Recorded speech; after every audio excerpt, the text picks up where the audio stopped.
adalah yang dilakukan dengan menyerang. Seberapa cepat kebohongan itu, tapi kebenaran akan terus mengejarnya. Berpikir besar terlebih dahulu, kemudian mulai bertindak. Seorang akan mengeluarkan tenaga yang sama guna mendapatkan hasil yang sama juga. Lapar bukan berarti kenyang untuk si miskin. Si lapar yang kurus kering tak akan bisa kita kenyangkan dengan kata kenyang saja, meskipun kita ulangi 1001 kali. Sedangkan sebetulnya cara mendapatkan hasil itulah yang lebih penting daripada hasil sendiri. Pada pukulan terakhir yang menentukan, kita hanya bisa mendapat kemenangan jika kita juga mengambil inisiatif bertahan, supaya pukulan terakhir yang menentukan itu bisa mewujudkan tujuan kita. 1-2 di antara berbagai ukuran yang biasanya kita pakai terhadap seseorang yang terjun ke depan masyarakat sebagai pemimpin ialah: apakah pertama sekali ia dapat melihat ke depan, dan kedua, apakah dicukup mempunyai watak konsekuen untuk memegang pandangannya ke depan itu. Siapa yang tidak bekerja, maka ia tidak akan makan. Janganlah menjatuhkan diri ke dalam kesesatan dengan mengira bahwa kebudayaan Timur yang dulu atau sekarang lebih tinggi dari kebudayaan Barat sekarang. Ini boleh kamu katakan, bila mana kamu sudah melebihi pengetahuan, kecakapan, dan cara berpikir orang Barat. Murid yang cerdik juga insyaf bahwa kalau dia sudah tahu satu cara, satu undang, satu kunci buat menyelesaikan satu golongan persoalan, maka tiadalah ia mengapal berpuluh-puluh persoalan atau jawabannya puluhan atau ratusan persoalan itu, tetapi dia pegang cara atau kuncinya persoalan tadi saja.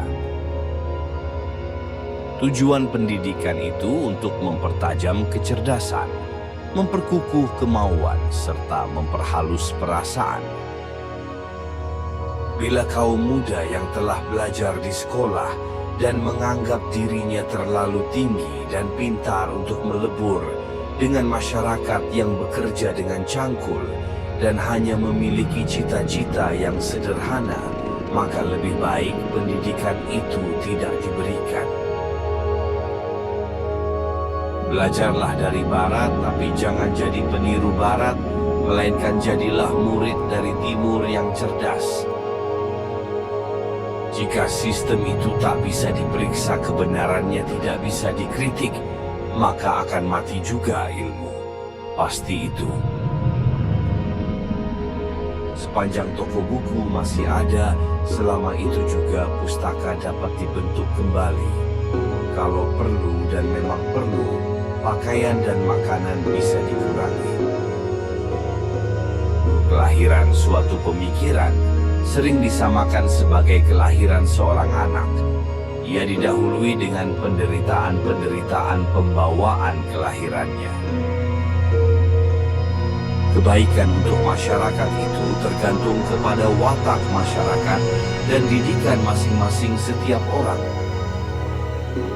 Sebelum bangsa Indonesia mengerti dan mempergunakan segala kepandaian dan pengetahuan ala Barat, belum ia tamat dari sekolah Barat. Kebiasaan menghafal itu tidak akan menambah kecerdasan, justru menjadikan kita bodoh, mekanis, seperti halnya mesin. Kemauan dan keinginan rakyat itu sama dengan kemauan Tuhan.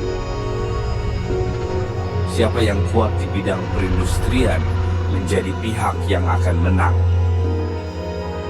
Revolusi muncul dengan sendirinya sebagai hasil dari berbagai keadaan yang terjadi. Revolusi adalah yang disebabkan oleh pergaulan hidup, satu hakikat tertentu dari perbuatan-perbuatan masyarakat. Tidak, Tidak ada sesuatu program revolusioner yang berarti jika tak ada pergerakan dengan revolusioner.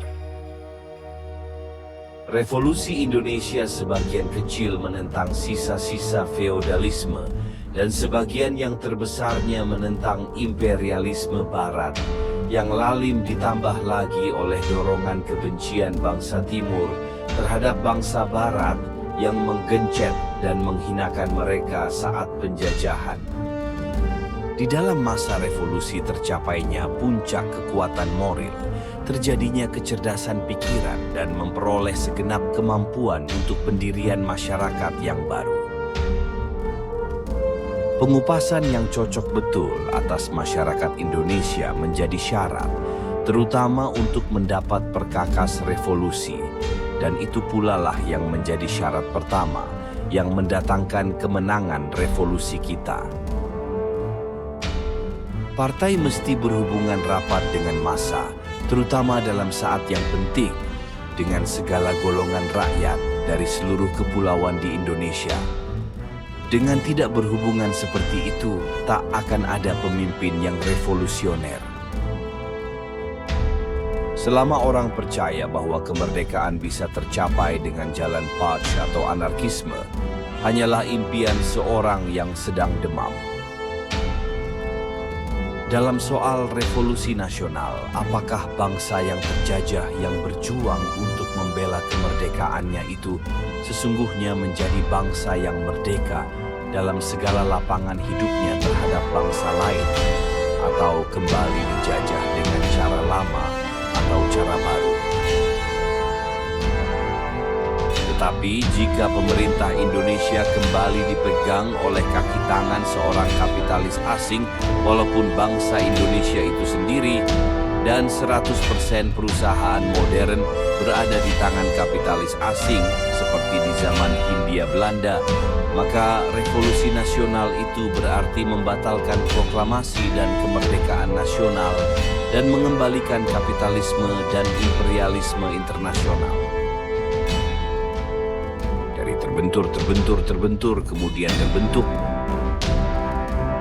Seorang yang pernah mengarang buku di Amerika meramalkan bahwa kalau satu negara seperti Amerika ingin menguasai samudra dan dunia, dia mesti rebut Indonesia lebih dahulu untuk sendi kekuasaan. Idealisme menjadi kemewahan terakhir yang hanya dimiliki oleh seorang pemuda. Yang tajam balik bertimbal, kalau tak ujung pangkal mengena. Seperti seekor semut hanyut bergantung pada sepotong rumput yang diayun-ayunkan gelombang. Bahwa benda itu adalah satu rantai, satu karma yang merantai hidup kita, hidup sengsara ini. Ingatlah bahwa dari dalam kubur suara saya akan lebih keras daripada dari atas bumi.